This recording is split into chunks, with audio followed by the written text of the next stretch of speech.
for antiwar.com. I'm Scott Horton. This is Anti-War Radio.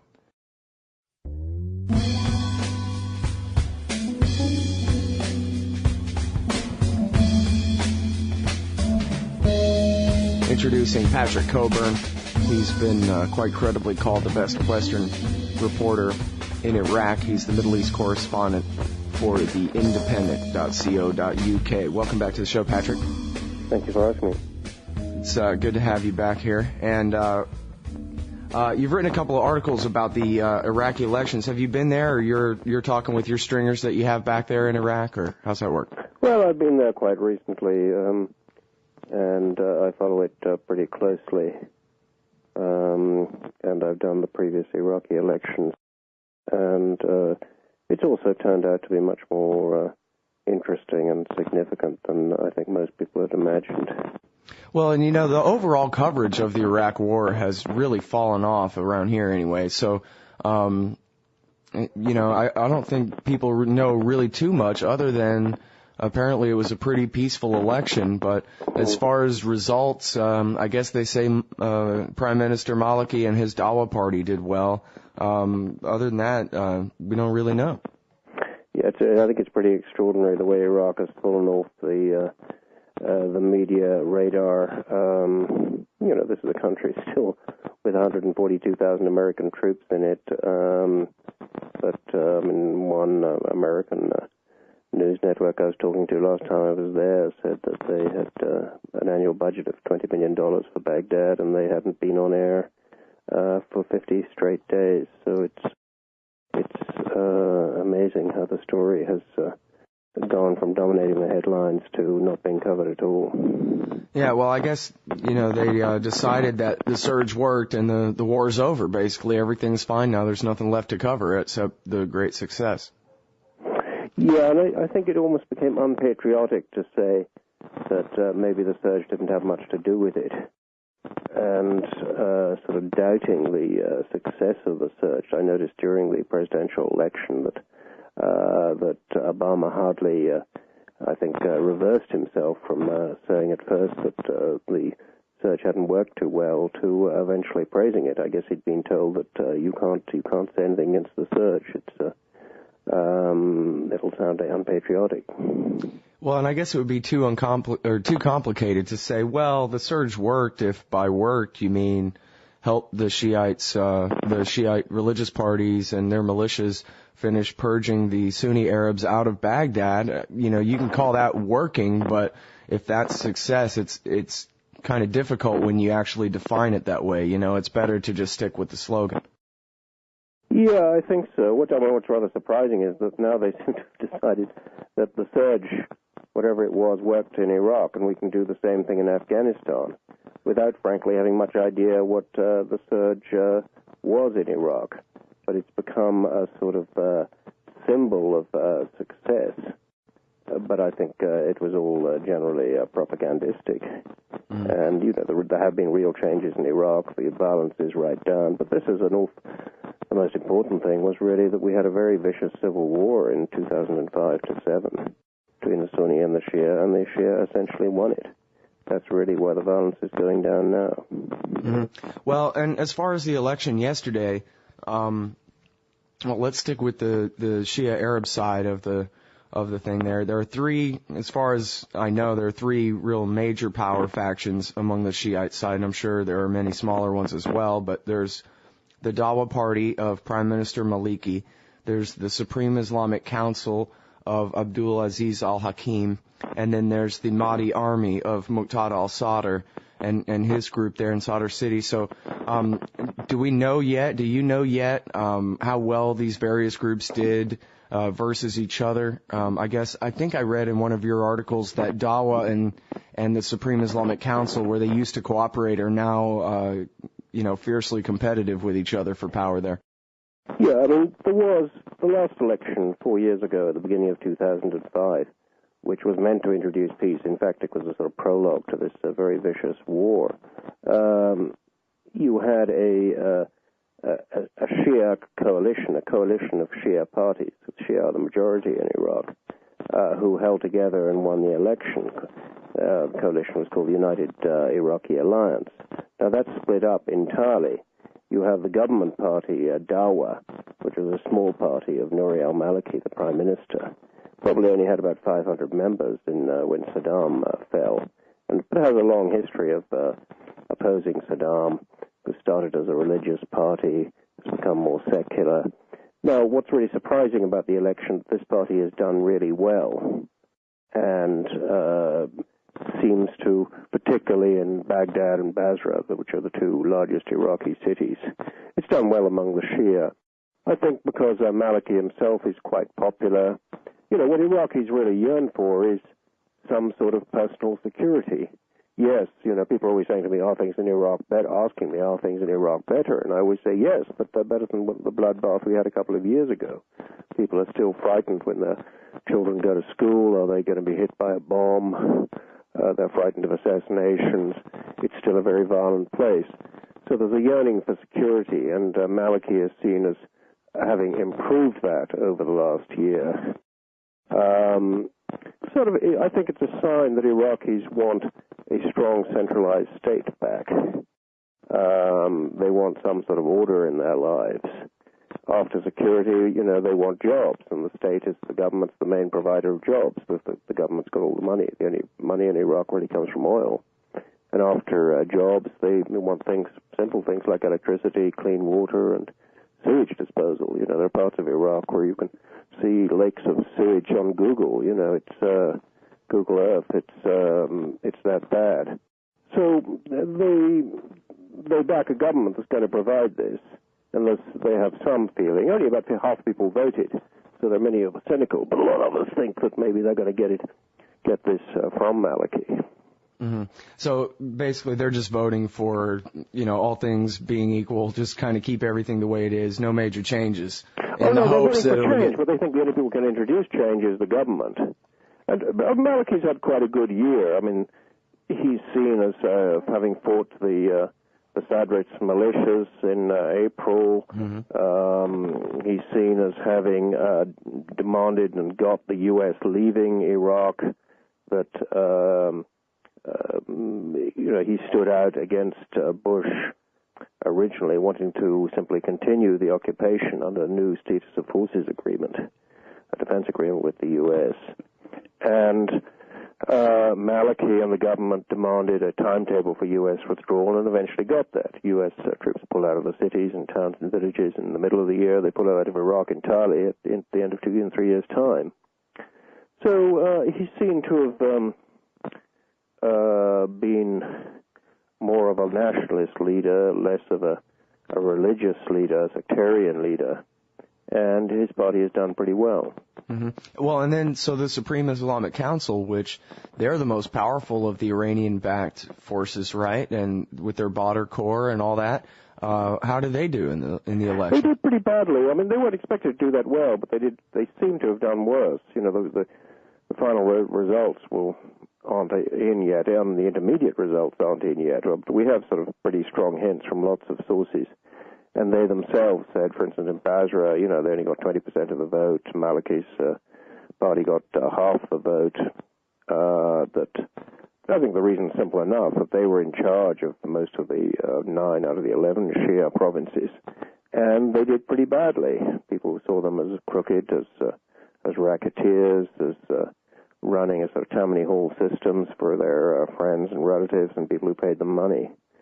So, come the election, they did badly. I thought they'd be able to use their control of patronage of jobs to get more people to the polls, but so far it seems that they haven't been able to do that. You know, the New York Times even ran an article saying that the election coinciding with the religious holiday there would benefit the Supreme Islamic Council at the expense of less organized groups, and so many pilgrims would be gone and that kind of thing. Guess it didn't really work out that way. It just doesn't seem to have happened. I mean, the government also has a big advantage in Iraq, which they seem to have been able to use, which is, as I said, you know, they control jobs, they control money. Maliki, the prime minister, has been setting up tribal councils, which is meant to be to increase security, but the real reason is that he funnels government money to these councils, and they support his party. And these councils distribute money and they distribute jobs. And that really was probably pretty important in him being able to get so many voters to the polls. I mean, on top of that, he's popular, but the two things go together. Right. Well, so what about Muqtada al-Sadr? He's been the wild card in this thing all along on the Shiite side. His party seems to have done quite well. They didn't, I mean, they kept a low profile. They said they wouldn't run their own candidates. They'd support two lists of independent candidates. They seem to have done well. Now, in a lot of these provinces, people got a plurality, but the Prime Minister's party got a plurality, but they don't have a majority. So there's going to be coalitions. So most of these coalitions are going to have supporters of Muqtada in them. They're going to be a sort of important brokers. I mean, Muqtada originally broke with the Prime Minister over the issue of an American withdrawal. He wanted, a couple of years ago, Maliki to tell Bush, demand from Bush that American troops withdraw. Maliki didn't do it. Muqtada pulled out of the coalition.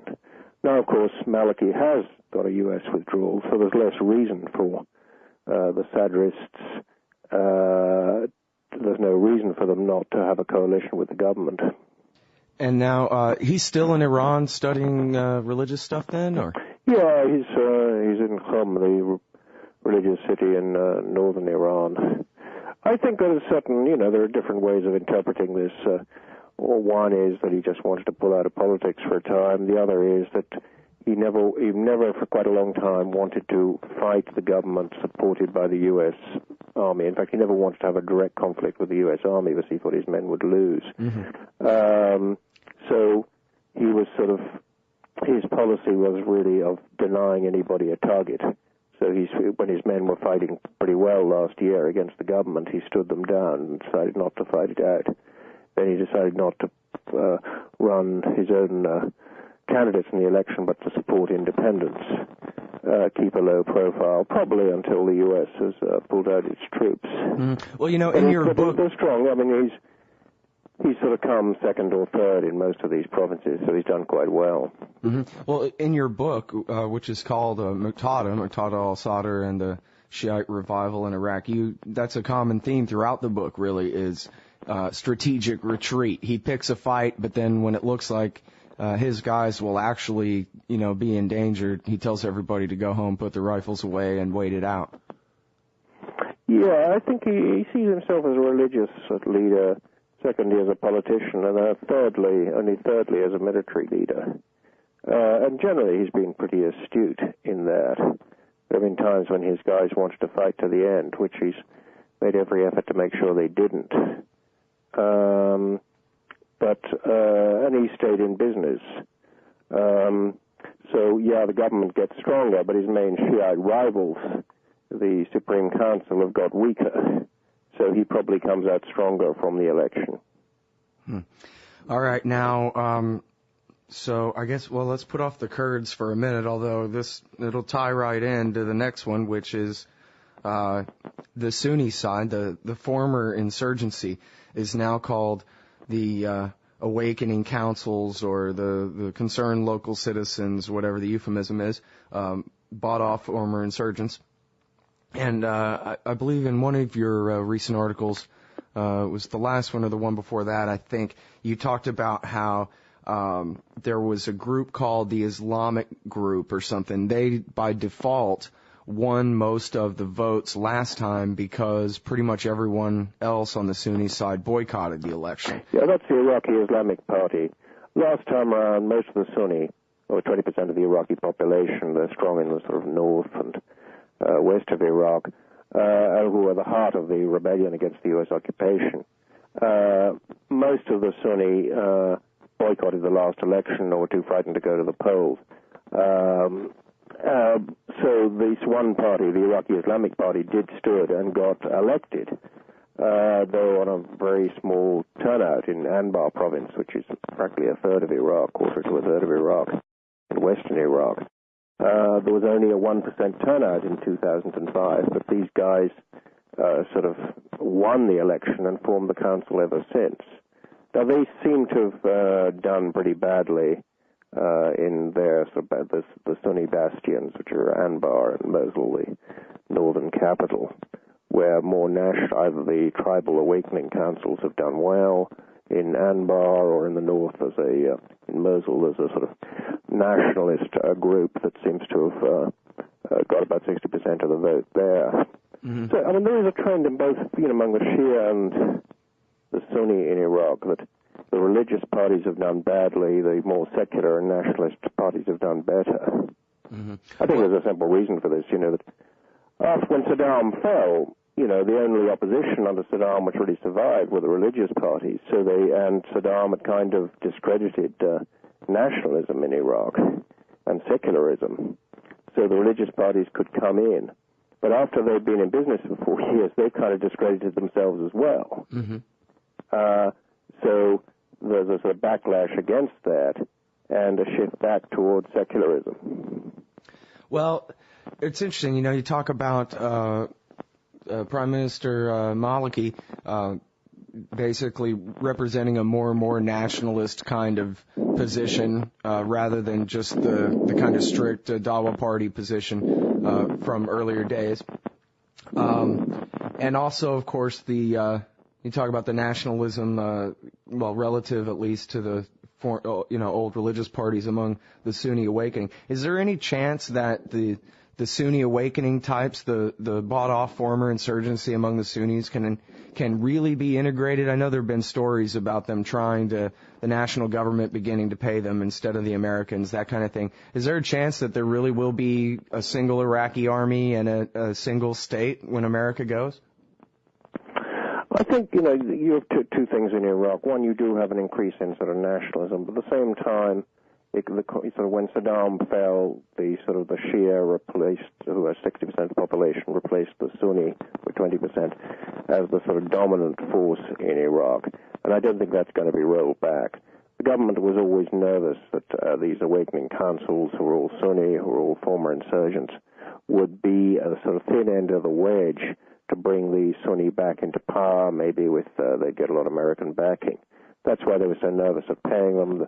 But above all, they didn't want to give them good jobs in the Iraqi security forces. They didn't want to give them, they might give them money, but they wouldn't give them power. And I think that that's still true. At the same time, there isn't, and one of the things that was quite hopeful about these elections is that there is sort of a revulsion against the sectarianism of the past, of purely sectarian parties.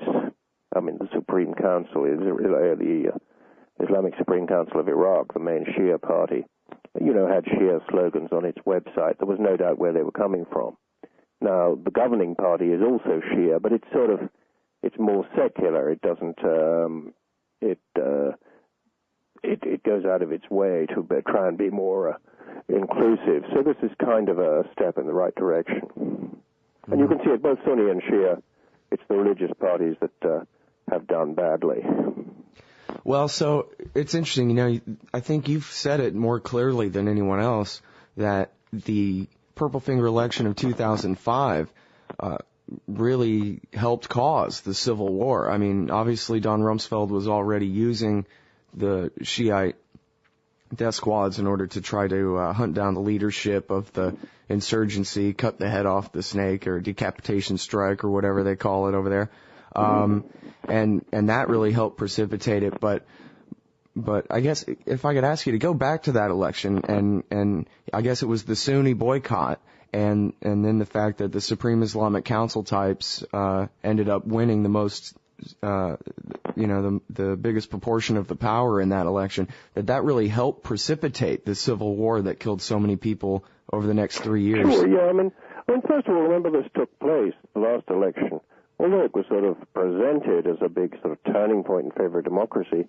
The people who held power, almost all power in the U.S., in the Iraq at that time, was the U.S. and the U.S. Army. The Iraqi Prime Minister of the day said, he couldn't move a soldier or a machine gun without American permission.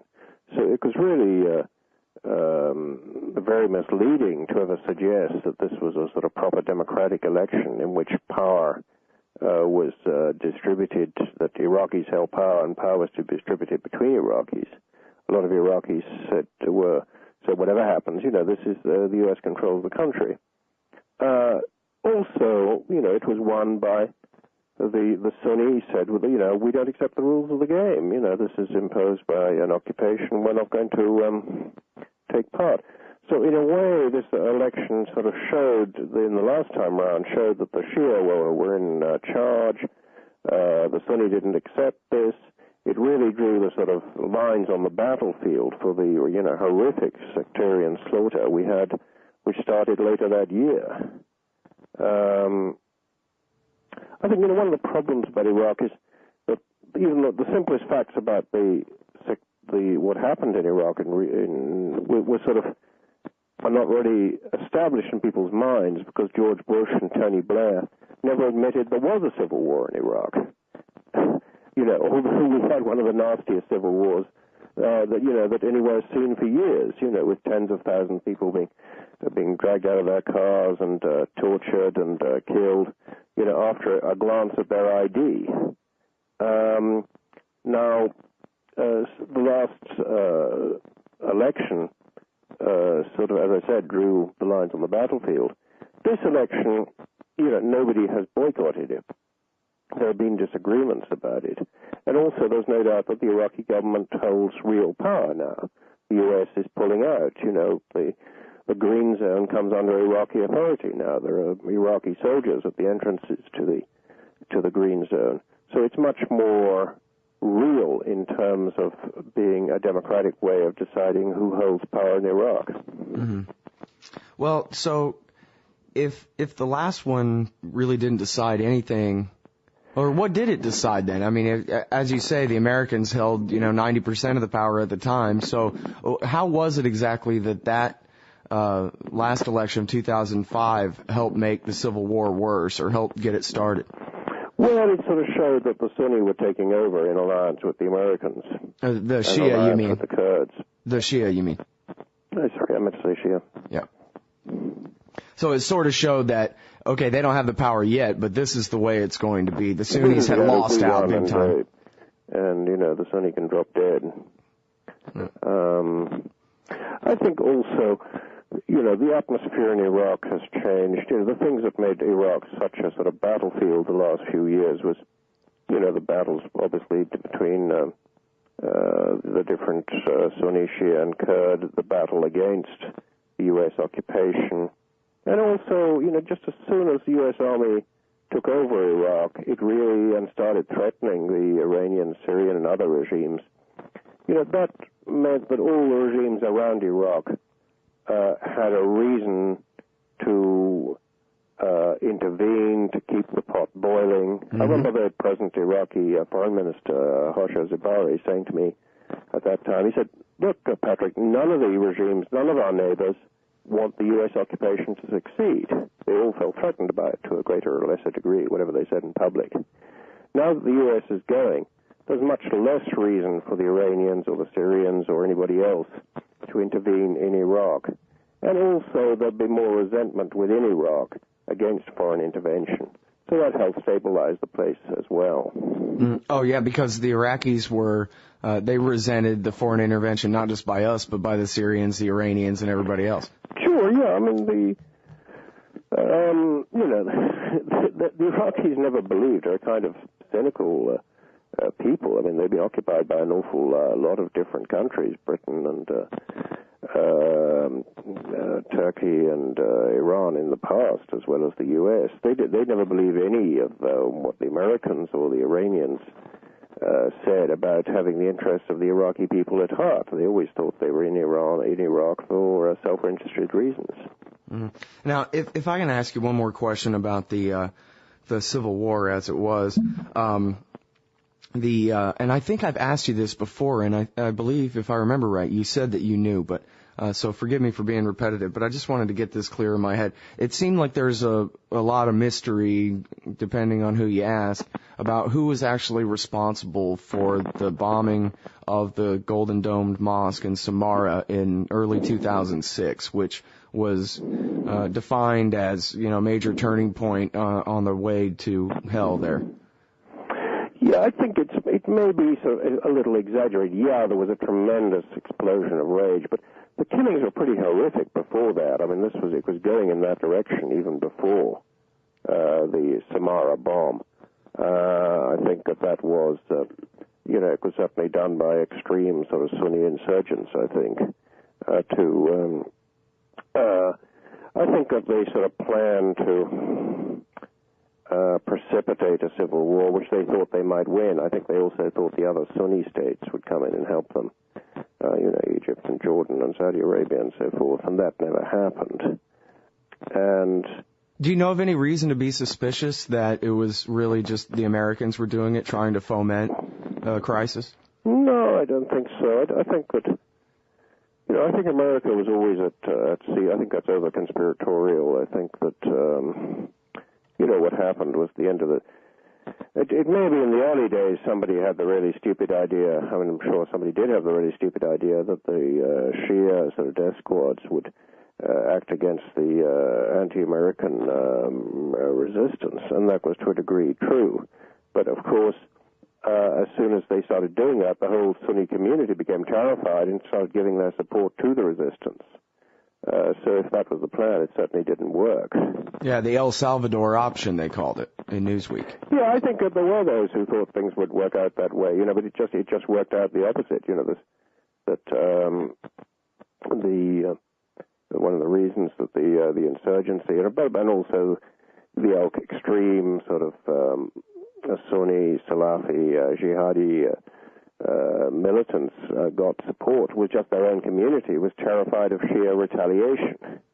So what they would do would be let off a bomb in a Shia marketplace, then the people there would come and retaliate against the Sunni. Then the people in that Sunni neighborhood would look to anybody to come and help them. So the action is in the reaction. The reaction. So if any sort of U.S. special ops officers thought this was a bright idea, the El Salvador option, they were absolutely dead wrong. All right. Well, now let's talk about Kurdistan. I forget the name of the province up there where the oil is, and it's always in flux and dispute between Arabs, Sunni and Shia, Turkmen, and Kurds too. In Kirkuk, yeah.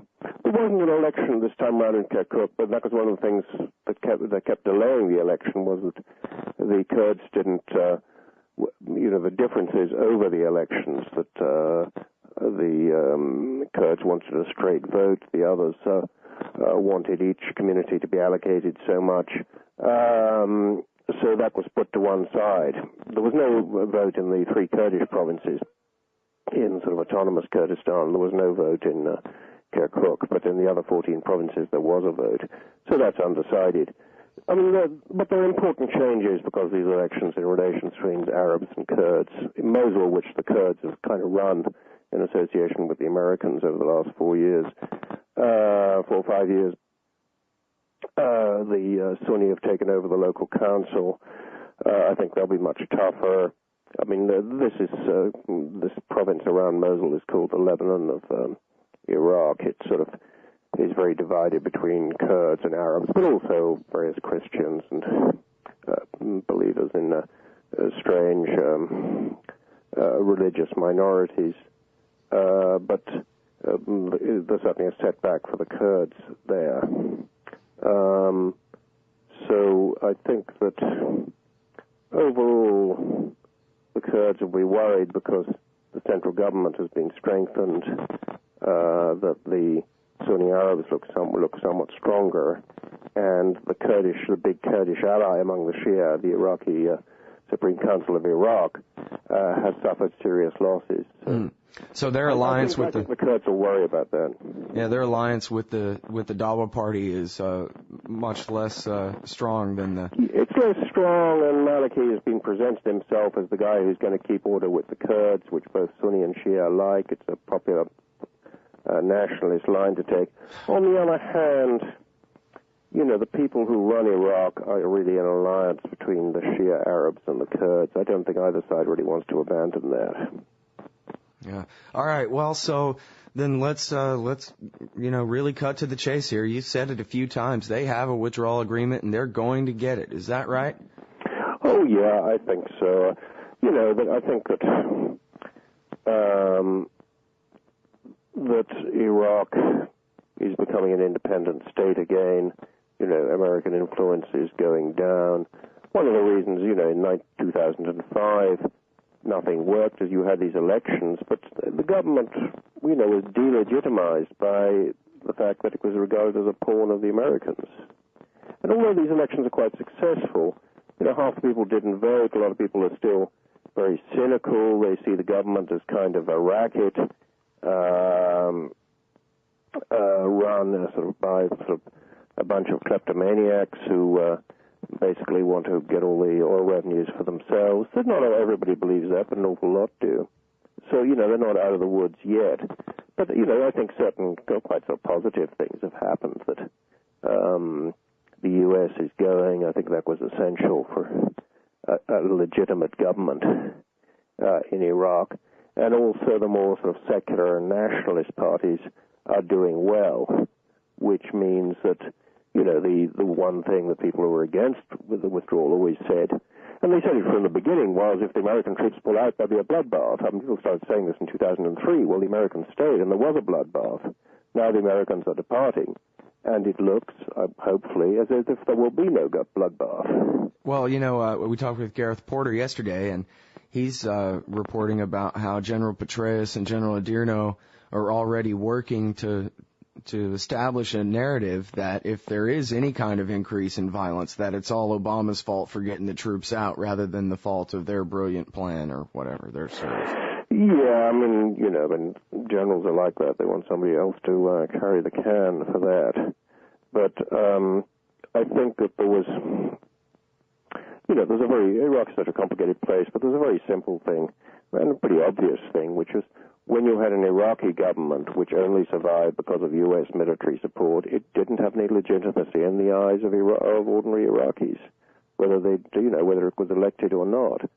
Now, once the troops are withdrawing, then the government has much more legitimacy, and it also has to do what it says it'll do, which is, guarantee personal security. It has to make sure, that people get the basics of life. And if it can do that, then, things may be okay. But overall, I think that, we used to have all these, as I said, spurious turning points that Bush and his British spear carrier, Tony Blair, used to produce about, in 2004, Iraq. Bush said, the transfer of sovereignty to Alawi and all that. Yeah, and of course Alawi said afterwards he had no power whatsoever. It was all completely mendacious. It was all a complete lie. But now, over the last year, Maliki has faced down the Sadrist militias. He's faced down the Kurds. He's refused to make an agreement with the U.S. until there was a timetable for withdrawal. So he's, and now he seems to have inflicted a defeat on the Islamic Supreme Council. So, there is an independent Iraqi government there in a way that wasn't true before. Well, and so then when you hear in the Western press where they talk about, well, we're just going to rename the combat troops support troops or counterterrorism troops or embassy protection troops or whatever, and we're going to still leave 30,000 and 100,000 contractors in country, you think fat chance it's just not going to work that way? I'm very doubtful about that. I suppose the government felt really nervous. But then, you see, a lot of these things they were pushed into, by Muqtada al-Sadr last year.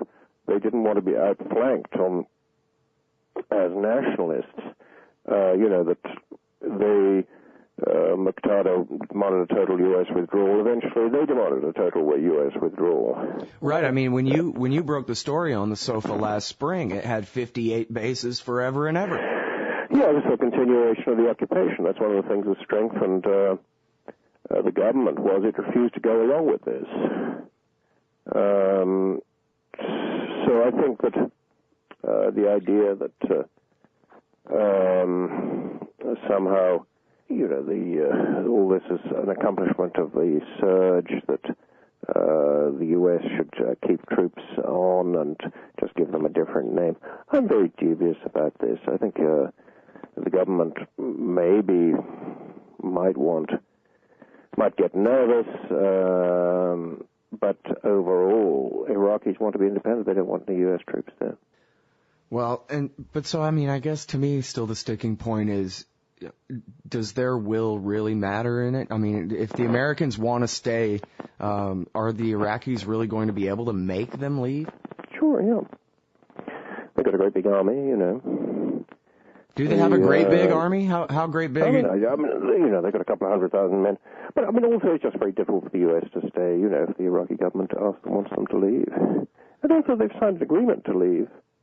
And Obama's said he'll leave, So I don't think, and the government which signed it, if they don't leave, if somehow they dress up in different uniforms and so forth, can you imagine how the sort of Sadrists and others will react to this? Yes, I think I can. They'll be real angry, People get real angry in Iraq, they shoot, Yeah, homemade landmines on the side of the road. What I find depressing in a way is, I read this stuff from the U.S., somehow Iraqis won't mind if we keep 30,000 troops there under uniforms and so forth. You would have thought that one thing we would have learned over the last 5 years is you've really got to take the views of Iraqis into account. You can't mess with them.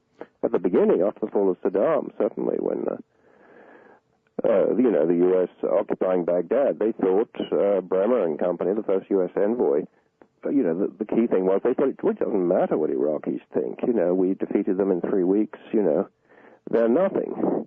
That's why they made all these mistakes about dissolving the army. Subsequently they produced reasons they did it and so forth. The main thing was that they just really didn't care. Thought it didn't matter. Now, the one thing that people ought to have learned in the U.S. and elsewhere over the last 5 years, it really matters what Iraqis think. Yeah. Well, clearly, they proved that men with AK-47s and homemade explosives can, maybe in slow motion, but eventually drive out the most powerful army in the world. Yeah, this was, we've seen it before. We've, in other countries,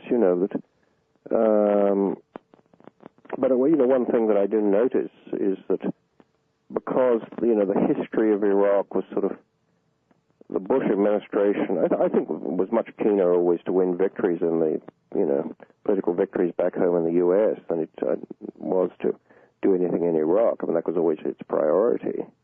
Well, sure, that's why they put off the elections until January 2005 in the first place, because they had to wait till Bush got reelected first. Sure, yeah, and but I think that was always their priority. That's one of the reasons why the real ill planning in Iraq, it was really mattered to them was what they could present in the U.S. Mm-hmm. Why did we have Iyad Allawi suddenly appointed the independent Iraqi prime minister in the middle of 2004? Now, it's been reported since that what Bush wanted was somebody who he could say was an Iraqi leader, could get up in front of Congress and in front of American television cameras and say, "Thank you, Mr. Bush, you have freed my country." Other than that, he didn't really care. And so I think that, the picture what was happening in Iraq was always distorted outside, Iraq, and actually never more than today, I think, because at least in the past there used to be fairly extensive television coverage. There still is, pretty good print coverage, and a lot of the U.S. papers, a lot of correspondents, print correspondents in Baghdad do a pretty heroic job. But I think that it's somehow it's become part of the sort of myth of Iraq that the surge worked, that the was all the U.S. doing. Yeah. Well, and now what about the refugees? Because you've always said on this show that that's the real measure of, whether it's the surge or not, but the surge of whether anything's worked and whether this place is really returning to normal is whether the 4 million refugees will never come back. That's a key thing.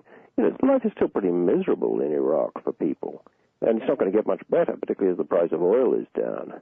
Earlier last year, they sort of doubled a lot of state salaries. Primary school teacher, and you're getting a couple $100. You got $300 until. But they're kind of regretting that now. But, other than the state, there aren't many jobs around. Can you imagine what it's like at the height of the Iraqi summer with no electricity to run the air conditioners or air coolers?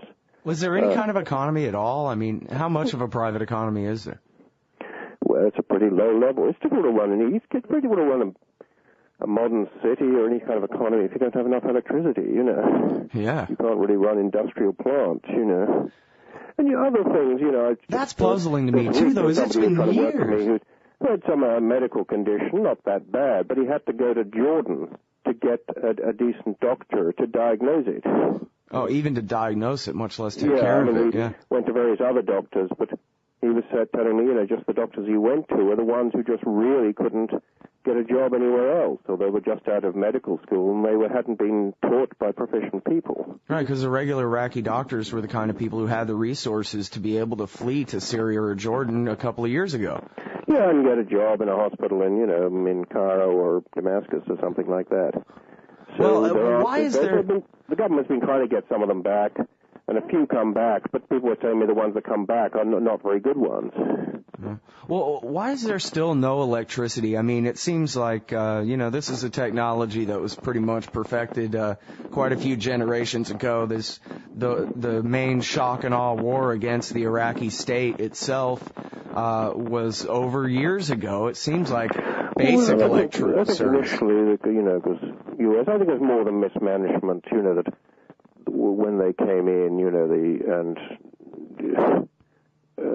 the fact that they didn't, year after year passed and they couldn't get the electricity right, I think must be just the result of absolutely massive corruption. I mean, the money was there. You could have got, power stations cost a lot, but there was a lot of U.S. money there was Iraqi money there. I think mismanagement and sort of massive corruption on the scale of the Congo. Yeah. There's just a recent U.S. report out on this as to what happened to this $51 billion. I think there was some stolen that make even sort of Bernie Madoff look quite modest. Yeah, well, I think that's pretty much right. We're talking about, over $1 trillion spent by now, and nobody really knows where most of that went. And I think it just, I think it sort of becomes a systemic corruption. You can have corruption where everybody gets 15%, and you can have corruption where everything gets stolen. Yeah, and nothing even corruption where everything got stolen. So nothing gets built, Yeah. And that seems to be what happened. It doesn't seem to be getting much attention, I was thinking about, the Madoff scandal compared to the almost exactly equivalent sum, which according to a report out in the last few days was spent by the U.S. and nothing was, it seems to have just disappeared into a black hole. Right. One case it's $50 billion went, and the other case is $51 billion, but the Madoff scandal gets billions of words, the other one is hardly reported. Yeah, well, one has a yellow ribbon and an American flag, and the other doesn't. Mm. All right. Well, listen, I really appreciate your time on the show today and all your effort in reporting the real situation of what's going on there in Iraq, and hope we can continue to catch up every, month or two or so on this show and stay informed. Sure, yeah. No, I'd be delighted. All right. Thank you very much for your time today on the show. Thank you, Scott. Bye. All right, everybody. That's Patrick Cockburn from The Independent in London. That's independent.co.uk. And he's the author of the book Muqtada, Muqtada al-Sadr and the Shiite Revival in Iraq.